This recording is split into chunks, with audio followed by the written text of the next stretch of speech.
السلام عليكم ورحمة الله وبركاته. maanta barnaamijkeena waxaan ku soo qaadanaynaa taangiyada ugu tayada sare. haddaan eegno taangiga koowaad, Abraham M1 tank waa taangi waxaa lagu gadaa 8 milyan. waa taangi ay farsamayaan Mareykanku. waa jiilka saddexaad oo burburin kara raxan taangiyaha oo kale cadowgiisa.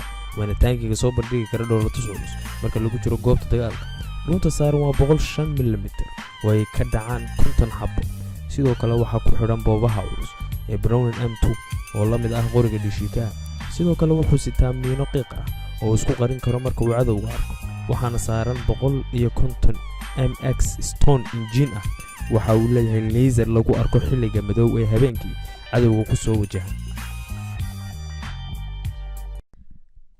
qaybta labaad waa T90 waa taangiga Ruushku farsameeyaan oo ah mid jiilka saddexaad ah. waxa ku xidhan dhuun ah 110 mm. wuxuu leeyahay injiin ka yara tayo hooseeya marka loo eego kan Mareykanka lagu magacaabo MRAM1, laakiin wuxuu qaadan karaa 60 xabadood. sidoo kale wuxuu kaaruhu kori karaa buuraha joogga hoose leh.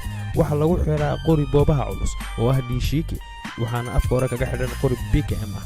qiimaha taangigan lagu gadaa waa $3 milyan.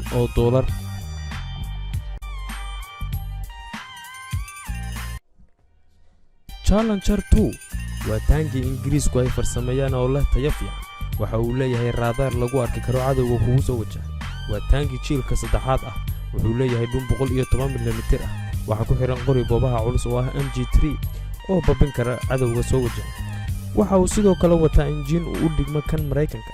qiimaha taangigan waa $5 milyan. waxaana isticmaalan raxanta koowaad ee ciidamada gaashaaman ee Ingiriiska. taangiga afraad waa Leopard waa taangi Jarmalku sameeyaan. waana taangi jiilka saddexaad ah. wuxuu ku xiran yahay injiin kaasoo ku socon kara carrada 170 km saacadiiba, halka wadada dhisan uu ku socon karo 110 km saacadiiba. qiimihiisu waa $6 milyan. sidoo kale wuxuu wataa 150 mm oo ah dhuun culus oo burburin karta dhufaysyada adag iyo xitaa taangiyada kale ee masaafo fog uu cadowgu leeyahay. wuxuu qaadan karaa 70 xabadood oo ah xabadaha culus ee qoriga ka dhaca. waxaa ku xiran boobo culus oo ah MG3